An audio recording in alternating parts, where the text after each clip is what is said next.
മാം എന്നെ സഹായിക്കുമോ?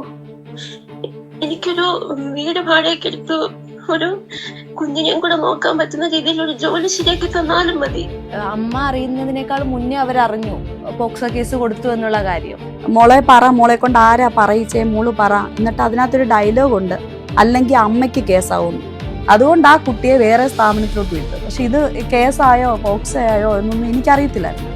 അത് കഴിഞ്ഞിട്ട് ഈ വീഡിയോ ഇറങ്ങിയപ്പോഴാണ് എനിക്ക് മനസ്സിലായത് ഈ കേസ് പോക്സോ കേസായി.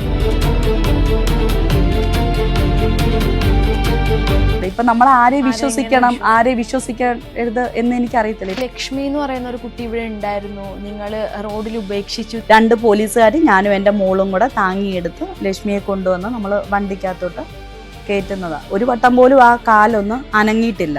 റാന്നിയിൽ അവർ അച്ഛനാണ് ഇത്. ഈ വീഡിയോക്കകത്തൊക്കെ വന്നിട്ടുള്ള അവർ അച്ഛനാണിത്. ഈ ലക്ഷ്മിയുടെ കാര്യം പിന്നെ നമ്മൾ അറിയേണ്ട കാര്യമുണ്ടോ? അച്ഛനെ ഏൽപ്പിച്ചു. ഞാൻ അന്യതയല്ല, അവരുടെ വീട്ടിൽ പോയി അവർ അച്ഛനാണ് അവിടെ നിൽക്കുന്നത്. അച്ഛനെ ഏൽപ്പിച്ചിട്ടാ തിരിച്ചു വന്നു.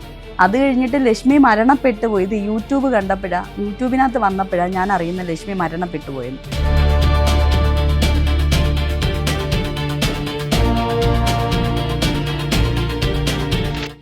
ഇപ്പോൾ ഒരുപാട് യൂട്യൂബേഴ്സിൽ പറയുന്നൊരു കാര്യമാണ്, വിഷ്ണു കഞ്ചാവ് കേസിലെ പ്രതിയാണ്, കൊടും ഭീകരനാണ്, അതുപോലുള്ള ഒരുപാട് കേസുകൾ വിഷ്ണുവിൻ്റെ പേരിലുണ്ട്.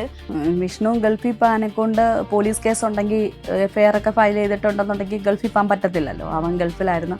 അത് കഴിഞ്ഞിട്ട് കല്യാണമൊക്കെ കഴിഞ്ഞതിന് ശേഷം അവന് 10,000 ചെമ്മണ്ണ് ബാങ്കിൽ ജോലി കയറി. നിലവിലെ നിയമപ്രകാരം ഏതൊരു സ്ഥാപനത്തിലും ഇപ്പോൾ ജോലിക്ക് പോകണമെങ്കിൽ പോലീസ് സ്റ്റേഷനിൽ നിന്ന് ക്ലിയറിംഗ് സർട്ടിഫിക്കറ്റ് വേണം.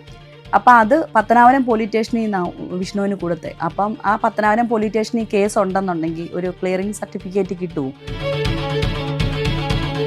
വ്യക്തി വന്നിരുന്നിട്ട് ഇവിടെ മരിക്കുന്ന ആൾക്കാരുടെ ബോഡി വിൽക്കുന്നു, അല്ല അവയവങ്ങൾ വിൽക്കുന്നു, അങ്ങനെ ജീവിക്കുന്നു എന്ന് പറഞ്ഞിട്ടുണ്ടായിരുന്നു. വളരെ സ്ട്രിക്റ്റ് ആയിട്ടാണ് പോകുന്നത്. അപ്പം നമുക്ക് ഈ പ്രായമുള്ളവരുടെയൊക്കെ അവയവമൊക്കെ നമുക്ക് അങ്ങനെ എടുത്ത് വിൽക്കാൻ പറ്റുമോ? ഇത് കേരളമല്ലേ? അങ്ങനെ വിൽക്കുന്ന ഒരാളാണെന്നുണ്ടെങ്കിൽ ഞാനിപ്പോൾ ഇങ്ങനെ ഇരിക്കുമോ? ഇത്രയും ഡിപ്പാർട്ട്മെൻറ്റും ഒക്കെ ഇങ്ങനെ പരിശോധന നടക്കുമ്പം ഇങ്ങനെ ഈ ബോഡിയൊക്കെ അങ്ങനെ വിൽക്കാൻ പറ്റുമോ? എനിക്കറിയത്തില്ല. പത്തനംതിട്ട ജില്ലയിൽ ഒരു സ്ഥാപനത്തിലും അങ്ങനെ ബോഡി വിൽക്കുകയോ അവയവം അങ്ങനെ കടത്തുകയോ ചെയ്യത്തില്ല. പ്രതിഷേധ പൗരസമിതിയുടെ ജാഥയുണ്ട് ഇവിടെ, അങ്ങനെ ഇങ്ങനെയാണെന്ന് പറഞ്ഞൊരു വാർഡ് മെമ്പർ ലൈവായിട്ട് വന്ന് വീഡിയോ ഇട്ടേക്കുന്നു.